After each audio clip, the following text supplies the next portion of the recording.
आज हम हैं आपके प्रत्याशी संजय भैया तुगलपुर के साथ, जो कि दादरी कॉन्स्टिट्यूएंसी से आपके प्रत्याशी हैं और 2022 के इस इलेक्शन में खड़े हैं आपकी तरफ से।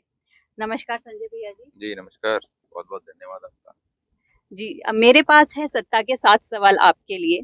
आम आदमी पार्टी उत्तर प्रदेश से पहली बार चुनाव लड़ रही है, क्या अपेक्षाएं हैं आपकी? उत्तर प्रदेश से पहली बार दिल्ली में भी चुनाव लड़ी थी, सरकार बना के आए हैं और अपेक्षा यहाँ भी वही है कि भाई यहाँ भी हम सरकार बना रहे हैं। तो आप अब प्रचार कर रहे हैं, लोगों के बीच जा रहे हैं, कैसा आपको लोगों का झुकाव कैसा दिखा, किस तरफ झुकाव है? क्योंकि बड़े बड़े खिलाड़ी हैं इस रेस में, भाजपा है, बीएसपी है, सपा है। तो आपको क्या लगता है, आम आदमी पार्टी को लोग अपनाएंगे उत्तर प्रदेश में? जी बिल्कुल अपनाएंगे, क्योंकि जो बड़े बड़े खिलाड़ी जिनका आप जिक्र कर रहे हैं ना, उन खिलाड़ियों का खेल अभी जनता समझ चुकी है। अभी जनता बदलाव चाहती है, विकास चाहती है, काम चाहती है और ऐसी लीडरशिप चाहती है जो मन की बात करे, जनता के मन की बात करे, ना कि अपने मन की बात करे। तो क्या मुद्दे रहेंगे इस चुनाव में? क्या लगता है आपको, क्या मेन मुद्दे रहेंगे जनता के बीच? क्योंकि भाजपा कहती है कि महंगाई मुद्दा नहीं है जनता के लिए, राम मंदिर ज्यादा बड़ा मुद्दा है। तो आपको क्या लगता है, असली मुद्दे, रियल मुद्दे क्या हैं? देखिए, मुद्दे भाजपा क्या कहती है उस पे हम नहीं जाते। हम ये कहते हैं मुद्दे सिर्फ वो हैं जो आम आदमी को चाहिए। आम आदमी को क्या चाहिए? अभी हम अगर यहाँ देखें, किसानों के मुद्दे चल रहे हैं, अपने अलग हैं। गौतम बुद्ध नगर में 3 से 4 जगह 5 जगह धरने चल रहे हैं, महीनों से चल रहे हैं, कोई सुनवाई नहीं है। सरकार बिल्कुल उनकी बात सुनने को तैयार नहीं है। आप रियल एस्टेट में जाएंगे, जो फ्लैट बायर्स हैं, उनके अपने मुद्दे हैं। मतलब लोगों ने अपनी पूरी जिंदगी भर की कमाई लगा लगा के वहाँ बैठे हुए हैं और उनकी कोई सुनवाई, रजिस्ट्री तक उनकी नहीं हो पा रही है। बिजली की समस्या, पानी की समस्या, पार्किंग की समस्या, मतलब बहुत ही विचारणीय विषय है ये कि लोगों ने अपनी पूरी जिंदगी कमाई लगा दी और उनकी कोई सुनने वाला यहाँ नहीं है। आप दूसरा एक मुद्दा है कच्ची कॉलोनियों का, जो एक बहुत बड़ा रेशो है। लगभग 1 लाख से ऊपर ज्यादा ऐसे लोग जो कच्ची कॉलोनियों में रह रहे हैं। वहाँ ना सड़कें हैं, ना पानी है, ना बिजली है, ना कुछ शिक्षा की व्यवस्था है। मतलब एक नरकीय जीवन वो लोग भी जी रहे हैं। तो कहीं न कहीं बहुत बड़ी समस्याएँ हैं। हमारी कॉन्स्टिट्यूंसी की ही बात नहीं है, पूरे लगभग सभी कॉन्स्टिट्यूंसी पूरे प्रदेश की मैं बात करूँ तो। बाकी जो मूलभूत सुविधाएँ हैं, चाहे वो शिक्षा हो, चाहे बिजली हो, चाहे पानी है, चिकित्सा है, ये सारी ऐसी व्यवस्थाएँ हैं जहाँ कहीं भी वर्तमान सरकार या पूर्व की सरकार टोटल फेल रही है। और एक तरफ दिल्ली सरकार है जो इन सारे मुद्दों पे बहुत अच्छे से काम कर रही है और उन्हीं काम के बेसिस पे आम आदमी पार्टी उत्तर प्रदेश में आई है। बल्कि मैं तो कहता हूँ उससे भी बेहतर योजनाएं लेके प्रदेश में आई है। जी, दिल्ली मॉडल तो सक्सेसफुल रहा है, तो आपको क्या लगता है वही सेम मॉडल यूपी में भी चल पाएगा, या यूपी के लिए कुछ अलग चीजें इस मॉडल में आप ऐड करना चाहेंगे? देखिए, दिल्ली का और यूपी की जो कुछ समस्याएं भी कुछ अलग हैं। देखिए, किसानों की समस्या है दिल्ली में, वो बहुत बड़ी समस्याएं नहीं है। लेकिन बात जहाँ तक उत्तर प्रदेश की है, अभी मैंने बताया कि दिल्ली से भी बेहतर योजनाएं लेके वो यहाँ आए हैं। आम आदमी पार्टी बेहतर योजनाओं के साथ उतरी है। और क्योंकि दिल्ली भले ही छोटा प्रदेश है, उत्तर प्रदेश बहुत बड़ा प्रदेश है, लेकिन पूरी कैलकुलेशन के साथ और पूरी तैयारी के साथ आम आदमी पार्टी मैदान में उतरी है। क्राइम एक बहुत बड़ा मुद्दा रहा है, क्योंकि क्राइम महिलाओं के अगेंस्ट रहा हो या मॉब लिंचिंग रही हो, जहां पर लोग, दादरी में भी एक बहुत बड़ा केस हुआ था, 2014-15 की बात है, जहां पर एक किसी ने लगा कि किसी गाय के ऊपर किसी ने चुराया है कुछ है, और उसको खदेड़ा गया और मारा गया उस नौजवान को। तो क्राइम के अगेंस्ट आम आदमी पार्टी की क्या पॉलिसीज रहेंगी? देखिए, क्राइम की अगर हम बात करें, अगर हम दिल्ली की बात करें, तो दिल्ली को पूरा कैमरे से सिक्योर किया? सिक्योर कर दिया गया है। आप बसों में जाएंगे, माताएं बहनें बसों में सफर कर रही हैं, उनके लिए हर बस में बॉडी गार्ड या हम उसे कह सकते हैं अंगरक्षक के रूप में वहाँ छोड़ दिया गया है। उसी तरह सिक्योरिटी पे आम आदमी पार्टी का एक विशेष ध्यान है माताओं बहनों के लिए। भले ही ये सरकार जो वर्तमान में चल रही कहती है बेटी बचाओ बेटी पढ़ाओ, लेकिन मैं समझता हूँ उस प्लेटफॉर्म पे भी कहीं ना फेल रही है। हमारे यहाँ आप जाए, हाथरस की बात करो, हाथरस में आपने देखा होगा बेटी के साथ बलात्कार हो जाता है, फिर उसको बॉडी भी घर वालों तो जलाने के लिए नहीं दी जाती है। तो ये मैं कहूँगा कहीं ना कहीं बिल्कुल भावना विहीन सरकार है जो हमारे बीच में चल रही है। इन्हें ना किसी के जीने से फर्क है, ना किसी के मरने से फर्क है। सिर्फ लूट मचा रखी है और हर इनकी योजनाएं जो होती हैं सिर्फ लूट मचाने के लिए होती हैं, जनता के लिए नहीं है, आम आदमी के लिए नहीं है। सिर्फ लूट का तरीका ढूंढते हैं, किस तरह से हम जनता को लूट सकते हैं बस।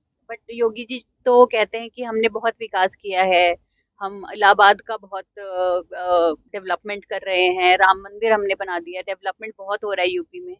तो उस पे आपकी क्या प्रतिक्रिया है? देखिए वो क्या कह रहे हैं, वो तो उन्होंने तो जब सरकार बनी और उन्होंने घोषणा कर दी 2 महीने में सड़कें गड्ढा मुक्त कर दी जाएंगी। हम्म, आप भी सड़कों पे चल रही हैं, हम भी सड़क पे चल रहे हैं, देखते हैं गाड़ी कितनी हिल रही है और गड्ढे सड़कों में हैं या सड़कों में गड्ढे हैं। तो दूसरा इन्होंने घोषणा की किसानों की आय दोगुनी कर देंगे। किसी किसान की आय दोगुनी हुई है? खर्चे दुगने हुए हैं, आय किसी की दोगुनी नहीं हुई। इन्होंने कहा महंगाई कम कर देंगे, आज ये कहते हैं महंगाई को मुद्दा ही नहीं है, हाँ, क्योंकि आज जो सिलेंडर 350 या 400 रुपये था, आज वो 1000 रुपये पहुंचा दिया है। जो डीजल पेट्रोल 60 से 70 रुपये, 60 65 रुपये 70 रुपये था, वो आज 100 पार कर गया है। तो इनके लिए महंगाई वो बड़ा मुद्दा नहीं है। ये इन्होंने कहा हम 1 करोड़ रोजगार युवाओं को देंगे हर साल।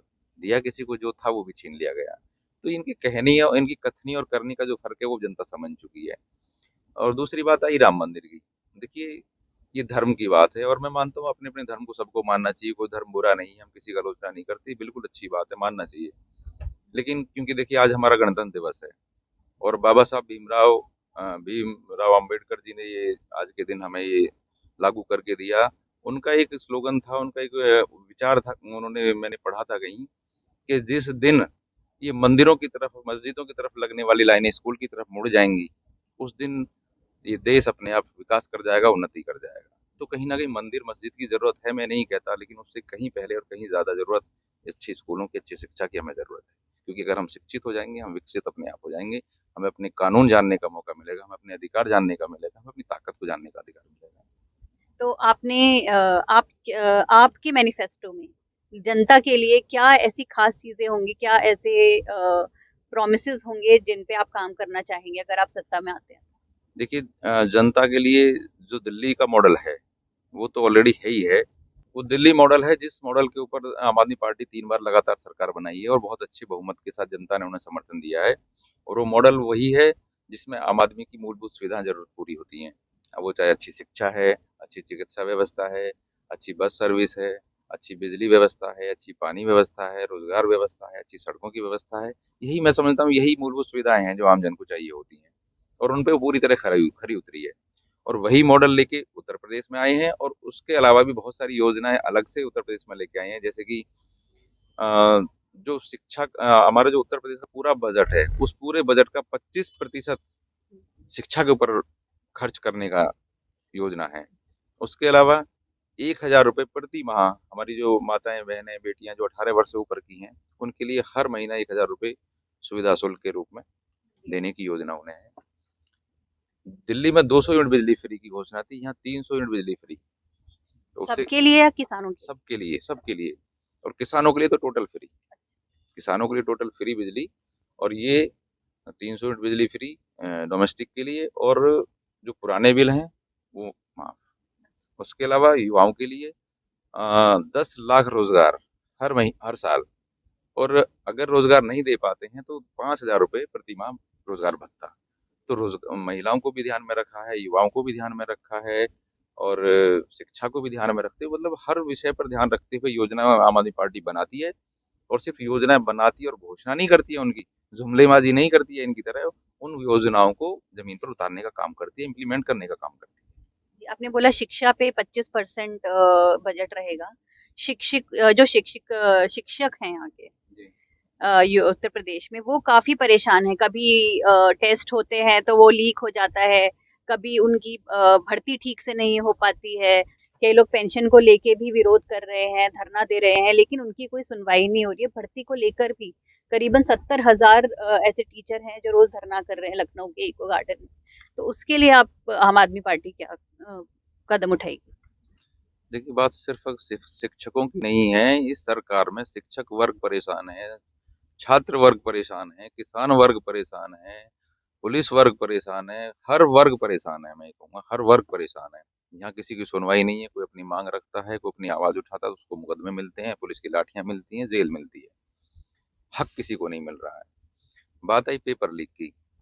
तो पेपर लीक सिर्फ पेपर लीक नहीं है, पूरी सरकार लीक हो चुकी है। यहाँ ये पेपर लीक हो नहीं रहे, किए जा रहे हैं, क्योंकि पेपर अगर सही हो जाएंगे तो इन्हें नौकरी देनी पड़ेगी। और वो ये चाहते नहीं है। बार बार पेपर लीक होना, मैं समझता हूँ ये पूरा फेलियर है। क्या नाम है, पार्टी तो फेलियर है ही है, राजनीति तो इनकी फेलियर है ही है। कहीं ना कहीं सोची समझी राजनीति है ये हो नहीं रही, एक्चुअली में किए जा रहे हैं। तो इस सरकार में हर वर्ग परेशान है, और ये सरकार सिर्फ मात्र 5% जो अपर वर्ग जो हमारे देश का है उन्हें ध्यान में रख के काम कर रही है, उन्हें ध्यान में रख के योजनाएं बना रही है, और उन्हीं योजनाओं पे काम कर रही है। इसके अलावा इन्हें ना कोई काम करना है, ना कोई विकास की बात करनी अभी जो चुनाव आने से पहले ये जो पार्टी में कई लोग बीजेपी छोड़कर सपा में जा रहे हैं, कांग्रेस छोड़कर भाजपा में जा रहे हैं। अब आपको क्या लगता है इन सब से पार्टी बदलने से उन्हें लगता है कि हाँ, हमने किसी ओबीसीज के लिए एक नेता पकड़ लिया तो हमारी ओबीसी सीटें पक्की हो जाएंगी, तो ये जातिवाद पॉलिटिक्स या धर्म धर्म से रिलेटेड पॉलिटिक्स तो करते ही हैं। जातिवादी पॉलिटिक्स को लगता है आपको उनको कोई फायदा होगा या नुकसान होगा? है। नहीं, देखिए, ये धर्म की राजनीति तो पहले से कर ही रहे थे। जब सरकार बनी, किस बेस पे बनी? हिंदू मुस्लिम, हिंदुस्तान पाकिस्तान, अफगानिस्तान, तालिबान, इसके अलावा इनके पास कोई मुद्दा नहीं था। आज इनके पास कोई मुद्दा नहीं है। मंदिर मस्जिद, इसके अलावा आज इनके पास कोई मुद्दा नहीं है। अभी धर्म पे लड़ा रहे थे, अब लोग उस लड़ाई को समझ चुके हैं। जैसे अंग्रेज किया करते थे, फूट डालो राज करो, वो कर रहे थे, वही नीति इन्होंने अपना रखी है। उस धर्म की लड़ाई को अब जनता समझ चुकी थी। अब ये जातियों पे आ गए हैं। अभी हमारे यहाँ दादरी प्रकरण हुआ, गुर्जर और राजपूत भाइयों को लड़ाने का इन्होंने काम किया। हालांकि सब लोग समझ गए उन चीजों को भी, चीजें मैनेज हो गई हैं, लेकिन इन्होंने तो अपना काम कर दिया था। तो ये लोग सिर्फ क्योंकि अगर जब आप हक की बात करोगे, मुद्दों की बात करोगे, काम की बात करोगे, तो ये मंदिर मस्जिद की बात करेंगे। आप आप इनसे विकास की बात करोगे तो ये आपके पाकिस्तान और उसके अफगानिस्तान की बात करेंगे। मुद्दों की बात करते ही नहीं है। तो जनता अब समझ चुकी है, और कहीं ना कहीं इस आने वाले चुनाव में इसका जवाब इन्हें जरूर मिलेगा।